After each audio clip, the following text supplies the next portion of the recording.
हमखास मिळतो.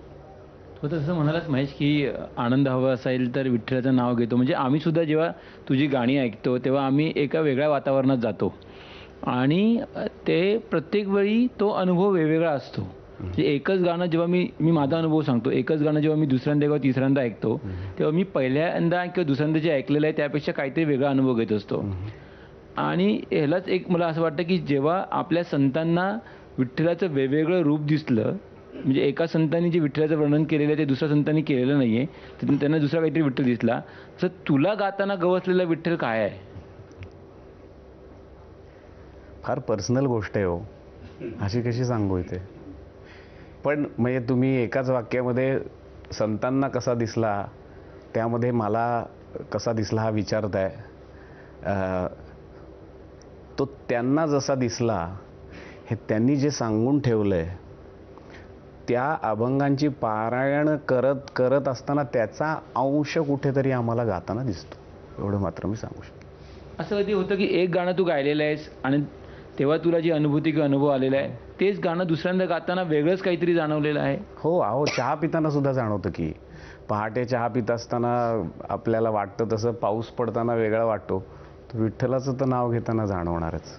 आणि कसं असतं मी तुम्हाला सांगतो की गायन ही कला जेव्हा परफॉर्मिंग आर्ट होते ना, तेव्हा जे तेव्हा जे गायन होत असतं ना, ते प्रकट पद्धतीनं गायकाचं होत असतं, पण सुप्त पद्धतीनं श्रोत्याचं पण होत असतं.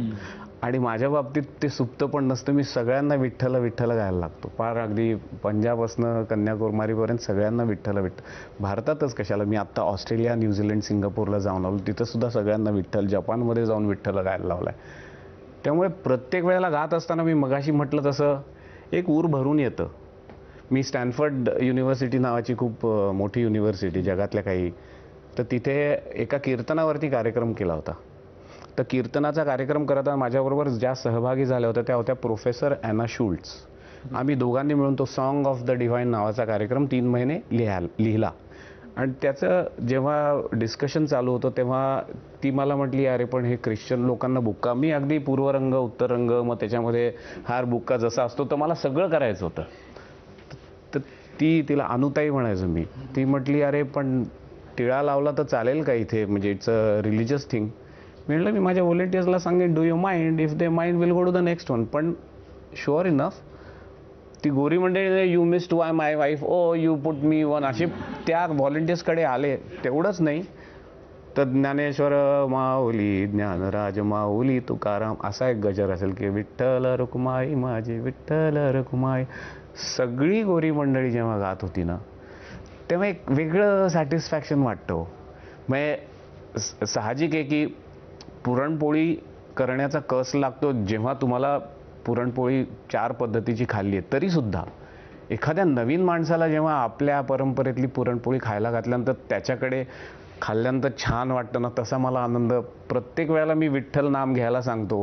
काही लोकांच्या डोळ्यात पाणी येतं, काही लोक नाचत असतात, काही मुलं असतात जी त्यांना विठ्ठलाचा कदाचित अर्थही माहीत नसेल पण ते तल्लीन झालेली असते. ते पाहून फार आनंद होतो. त्यामुळे ती जी प्रचिती, आत्मप्रचिती म्हणताय ना, ती प्रचिती एका कुठल्या तरी कम्युनिटीमध्ये असताना एक वेगळी येते. त्यामुळे दरवेळेला ती वेगळी असते. पण महेश, म्हणजे हा श्रोत्यांच्या बद्दलचा अनुभव झाला, हा कदाचित मी विचारतोय तो तो अगदीच तुझ्यासाठी